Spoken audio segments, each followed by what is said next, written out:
Hi, I'm glad you could join me today with the Apologist bookshelf. I'm Gary Zacharias, back to take, I think it's our third look at Greg Koukl's first book. I think it's his first book. It's called Relativism, Feet Firmly Planted in Midair. Do you love that subtitle, Feet Firmly Planted in Midair? So he did this book with Francis Beckwith. We've covered already one chapter that discussed tactics that we can use to refute relativism. I also did chapters 1 and 2 that talked about what's going on in our society today. He called it the death of truth and what is moral relativism. So I want to pick up and just kind of walk through the book here in the next few podcasts when I touch on it. And chapter 3, after he describes what moral relativism is, then he talks about what kinds are out there. And he said most people are going to encounter three main varieties. And he says the first one isn't really about morality by itself. It's more about culture, more about anthropology. And the other two really are subjectivist moral theses that differ in who defines moral boundaries. So let's take a look at the three. So first, this chapter, we'll do chapters 3 and 4 today. This chapter is going to cover each of the three kinds of relativism, and then he begins to criticize them in the next chapter. So here's the short chapter. What are the three kinds of relativism? One is society does relativism. He said, you get people who will try to justify moral relativism by saying, well, cultures, look at cultures. They differ regarding basic moral values. Each society has some different ethical standards when it comes to morals. So that's cultural or descriptive relativism. So proponents of this view see those differences between cultures, and they say, see, that's relativism. That's not moral objectivism.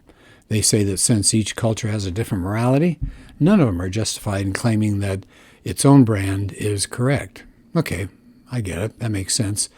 So they say there's no objective morality and there are no moral absolutes, right? Morality is relative because societies disagree. So that's the first one. Society does relativism. The second kind of relativism is society says. It's different. Society does relativism is descriptive. It just says this is the way cultures appear to act. It's not prescriptive. It doesn't say how things ought to be or what ought to be done. But the second type, the society says, goes beyond anthropology, just making a cultural observation, and it gets into the area of genuine morality. So it says how we should act. The first one says, this is how people do act. This society says tells us how we should act. So society says, sometimes it's called conventionalism or fancy words, normative ethical relativism. It says people should act in keeping with their own society's code. So people ought to do whatever their society says they ought to do. And they mentioned that if you're a Trekker, if you like Star Trek, they said you're going to recognize that. That's what the crew of the Enterprise in Star Trek goes for. It's that prime directive that all cultural values are equally valid, even though they may conflict with what the Federation likes. So society says moral standards are set up by your culture, so you've got to go along with that. Then there's the third kind that Koukl says. It's called I say relativism. That's known as individual ethical relativism or ethical subjectivism, if you like other terms. In this type, individual preferences offer the only guidelines to behavior. So it's not your culture that tells you what to do. You get to say what to do. So what's right for one person might not be right for another person, regardless of if they both live in the same culture. So what's going on here? Well, each person acts as his or her conscience dictates. So they keep up with their own moral code. Now that code might change, and preferences are going to vary, but the point is morality is personal and it's subjective. So it said you'll hear somebody say something like, well, who are you to say how I ought to live? Okay, so that's a good point. So there you go. There are the three kinds. So there, one more time is society does. That's just making a observation. This is what we see out there, different basic moral values. And there's society says that we ought to act in keeping with our society's code. And then there's I say relativism, where you get to choose, not your society, but just you. Okay, let's go to the fourth chapter, and he starts to critique relativism. So he said, what about these idea that each culture has a unique set of moral values? Remember, that's the one type that he talked about. Well, does each culture really have a unique set of moral values? He said, but if you really look, do societies differ in their core moral convictions? That's not obviously true. But he said, well, but if you take a look, it seems to maybe be true. Conduct appropriate in one culture is disliked in another. In Hudson Bay tribes back in the 1600s, patricide was okay. In India, before the British came, Hindu widows would do something called sati. They throw themselves alive on the funeral pyre of their dead husbands. So he says, all right, but let's get a little closer, take a closer look. Apparent moral differences do represent some differences, but it's just in perception of the facts of a situation, but it's not a conflict in the values themselves. So, for example, he said, unjustified killing of human beings, we call it murder, has been wrong in every culture. Now, what's changed is the conception of justification. How do you justify killing of human beings? Hitler justified killing Jews. He thought they were subhuman. In the Hudson Bay tribes, children strangled their own parents, but it was an act of kindness, so they wouldn't get old and fall apart and things like that. So dying for the sake of the group was a point of honor in these tribes. So the underlying moral rule that it's noble to die for the welfare of many is one all cultures share. That's what soldiers do. So he said, think about in India, right? We get cows roaming free because Hindus think they're sacred. In America, we eat beef. Now, you look at those, you say, well, look, it looks like conflicting values. But both the cultures say it's wrong to eat other human beings. So in the United States, if grandma dies, we don't eat her, we bury her. In India, Hindus don't eat cattle because they think that cow may be grandma, reincarnated in another form. So these moral differences are not because they have a conflicting value, it's the facts that pertain to these values. So C.S. Lewis, they bring in C.S. Lewis here, he argues that there is a common foundation of morality underlying all human cultures. And here's a quote from C.S. Lewis.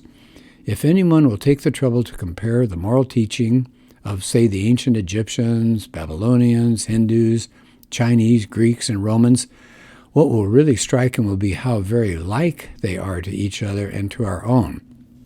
And he actually lists some of these basic moral beliefs in his book, The Abolition of Man. Let me stop here for a second. If you find that interesting, or if you would like more details about that, I read a really interesting article that said the same thing. Major cultures really are very close to each other, much more close to each other than some of these critics will say that push relativism. So I'll be glad to send you that list if you're interested. You can just email me, gary.zacharias@gmail.com. So Koukl says genuine areas of values, some kind of value dispute, they're pretty rare. So he said the first problem with society does relativism, its underlying assumption is false. So these apparent moral discrepancies that they point out, it's just a difference in the perception of the facts. It's not a conflict in the values themselves. But he said, there's even a more difficult problem that pops up. He says, even if relativists are right that cultures do differ radically, so what? That observation would not prove anything at all. Just because cultures differ on a moral viewpoint doesn't mean objective morality is a fiction. Somebody once said, think about the earth. People had different ideas of how big the earth was. Does that mean the earth did not have a size? No. So he said, just because one group thinks it's right and another group thinks it's right, does that mean no group is correct? He says, just because they disagree on morality, it doesn't mean there's no moral truth. He said there are a lot of conflicting views on many things, like homosexuality. Is it genetically determined or is it developmental? Are people body, brain, and central nervous system, or do they have an immaterial soul? Is there life after death? Or do we perish with our bodies? On and on. He says opinions on each of these vary.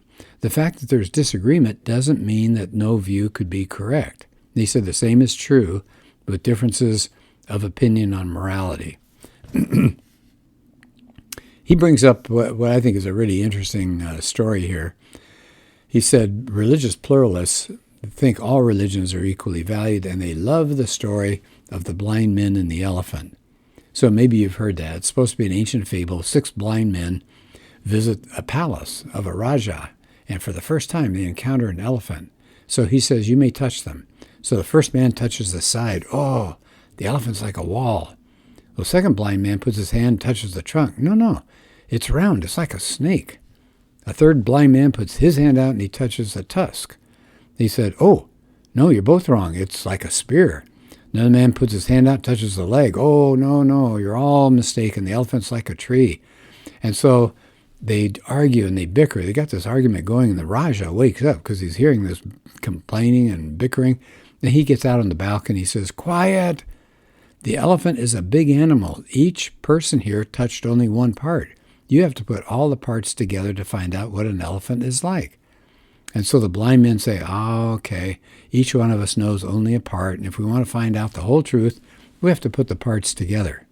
So Koukl says that story is often used to illustrate one of 2 points. The religious application is that each religious view is just part of a larger truth, and that all roads do lead to God, but they go different ways. But there's a second application that skeptics use. They say, cultural biases have blinded us. We can never know the true nature of things.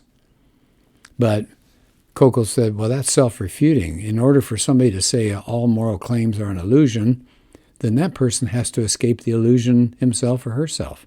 Somehow this person has a full and accurate view of the whole picture, kind of like the Raja, right? So the Raja has a privileged position. He has eyesight. The others are all blind. So that seems kind of egotistical to say, I can see, but the rest of you can't.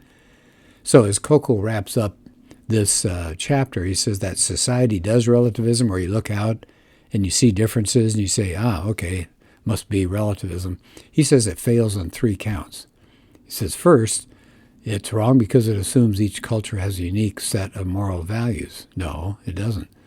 He says even if cultures do differ, that just shows there are differing opinions. It doesn't say that there is no opinion that's correct. It doesn't prove anything about the nature of morality. And then third, Koukl says this society does relativism denies that objectivity is even possible. But how would you know that? The only way to know that your cultural biases blind you is to be objective and not be blind yourself, to step outside the human race. And how can you do that? So I think that's a really powerful approach to this idea of relativism and what kind of relativism there is. So you got Beckwith and Koukl that offer a critique of moral relativism. I think they do an excellent job. I mean, relativism is huge these days, isn't it? It's all over the place. We see it everywhere. And so these authors start off, they give us a big picture look at what's going on in relativism, and then they explore the inconsistencies with it. They suggest approaches that we can take. And then they talk especially about what are the implications of relativism in areas like abortion, homosexuality, multiculturalism, political correctness, tolerance. And as it says on the back cover, this book offers common sense assistance who all desire to understand the modern challenges to the Christian faith and its moral system. Why? That they may be better equipped to defend their beliefs. And they say at the end, Christian educators, church leaders, and students will also find this an important study. Oh, that is so true. So this is Beckwith and Koukl, relativism. Of course, Koukl, I like everything he does. He's president of Stand to Reason. That's str.org. And I would just encourage you, if you haven't ever done it, go to str.org and just see what they have available there. They have podcasts you can download. They've got all sorts of articles, really interesting things to listen to and read. And they've got booklets, wonderful booklets. I've done some of those as part of this apologetics series, my books here. So anything Koukl touches is gold. He wrote, of course, Tactics. Every bookshelf in an apologist's house ought to have Tactics. And he's got many, many others as well. Good books. So thanks for being part of this podcast, and I hope you're having a good day, and we'll do another one soon.